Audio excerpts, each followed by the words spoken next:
No, it's only started recording just now. I made so many funny jokes.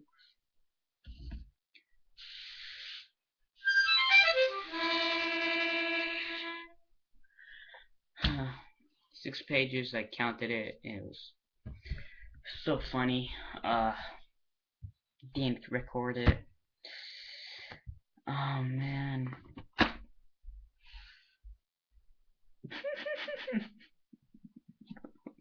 I can't do this anymore. Oh, okay, I'm good. Thanks, me. No problem, man. Nah, really, that was really helpful. But you don't have to do it so hard next time. Okay, I'll remember that. That's backwards, I just realized. Do you like my mustache, by the way? And my little beard? Yeah, I kind of like it. Moving on. Dawn was gray and overcast with a cutting wind. The forest was quiet. After a light breakfast, Broom and Eragon doused a fire and shouldered their packs, preparing to leave. Eragon hung his bow and quiver on the side of his pack, where it could easily reach them. Saphira wore the saddle. She would have to carry it until they got horses. They should get a pack horse as well, but they don't, because they're not that smart. Eragon carefully tied Zelrock onto her back, too, as he did not want the extra weight. Besides, in his hands the sword would be no better than a club. But sometimes a club is really useful. Like, what if they just ran into, like, I don't know, a tiger or something? I don't think there are tigers in this book. I don't know, a wild animal. And he has nothing to defend himself with. He doesn't know magic yet. There, I spoiled it if you didn't know. Even though this book came out like years ago. I don't know why you wouldn't know that. I would think you would only read this for the funny commentary that I give, because I give amazing commentary. Okay, moving on. Eragon had felt safe inside the bramble, but outside, wariness crept into his movements. Saphira took off and circled overhead. The trees thinned as they returned to the farm. Ah. Do I have tissues around here? I'm sure I do somewhere. Anyways, I will see this place again, Eragon insisted to himself, looking at the ruined buildings. This cannot, will not, be a permanent exile. Someday, when it's safe, I'll return. My voice really cracks when it does that, even though it sounds like it's already cracked. It just cracks so much easier. Throwing back his shoulders, he faced south, in the strange, barbaric glance that later. Does it have to be barbaric? I don't know. There's a map here. Okay, south, and he is Carvajal, I believe, which means that he is up here. And apparently all this is barbaric.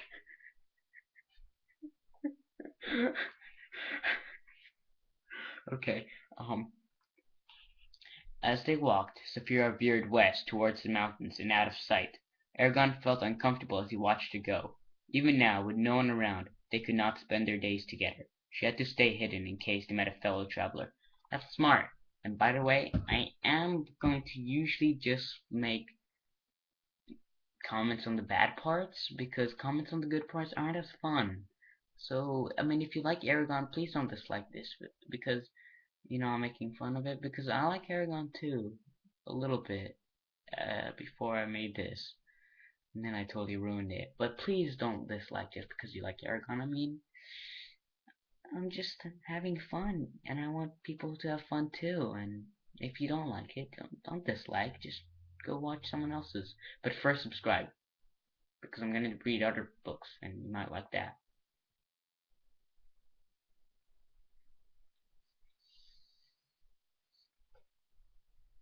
I am gonna read other books, by the way.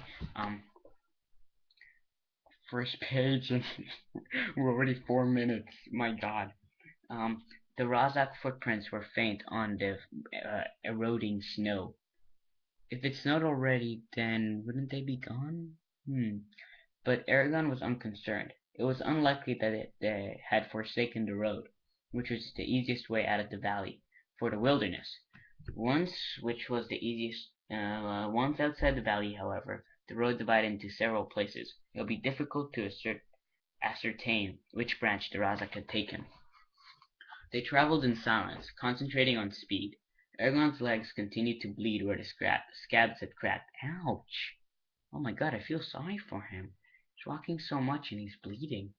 To take his mind off the discomfort, he asked, I thought they were traveling in silence, concentrating on speed. What? So what can dragons do? You said that they knew something of their abilities. Broom laughed, his sapphire ring flashing in the air as he gestured. Unfortunately, it is a pitiful amount compared to what I would like to know. Your question is one people have been trying to answer for centuries. So understand that what I tell you is by its very nature incomplete. Dragons have always been mysterious. I'm just putting my feet up on my harmonica in my book because it's not really comfortable. It's way too high. Let me just raise up my chair.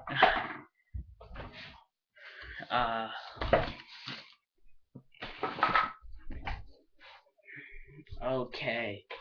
Now we're getting somewhere. Oh yeah. Oh yeah.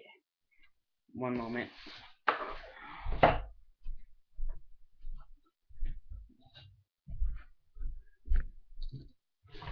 Boom. Fedora. Oh yeah. Okay. Okay. Enough with the distractions.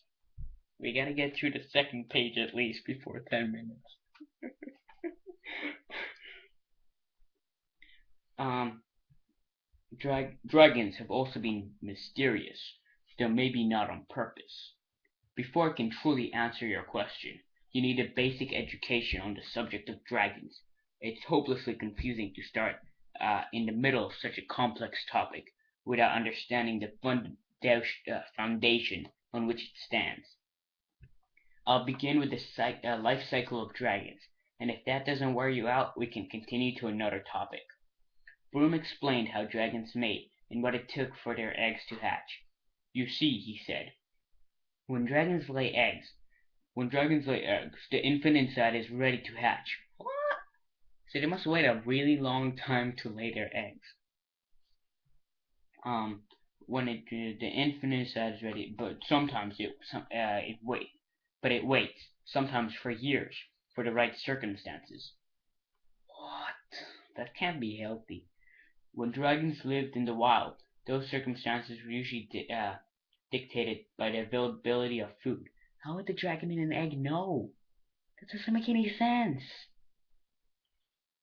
However, once they formed an alliance with elves, a certain number of the eggs, usually no more than one or two, were given to the riders each year.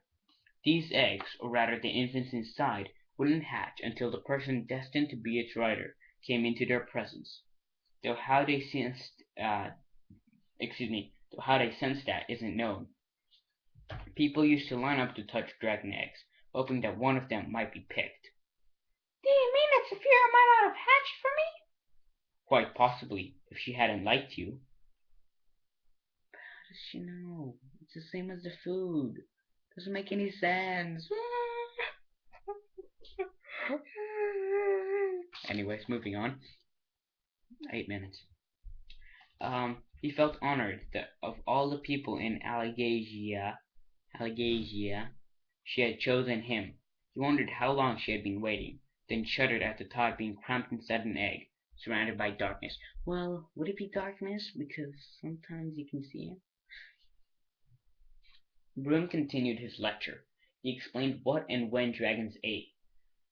A fully grown sedentary dragon could wait for months without food, but in mating season they had to eat every week. Some plants could heal their sicknesses, while others would make them ill. Sounds like most animals. Or all animals, who knows? Some plants could heal. There were various ways to care for their claws and clean their scales. What about meat and fish? He explained the techniques. Wait. They must have. Wait, how do they have plants?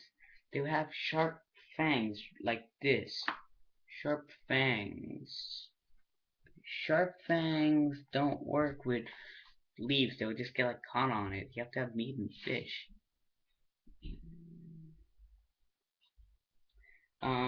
He explained the techniques to use when attacking from a dragon and what to do if you're fighting one, whether on foot, horseback, or with another dragon.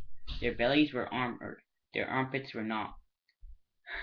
It's like stab, sword breaks, stab. This sounds like what I used to think that cops did when you raise your arm. Just like raise your arms. I was like 2 or 4 or 5. Okay, not 2. 5 maybe. So I was like, you raise up your arms and shoot you in the armpits.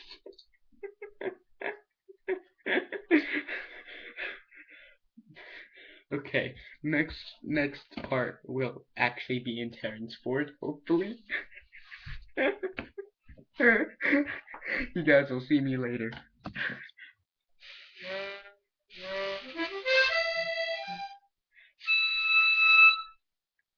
Ow, my ear. See ya.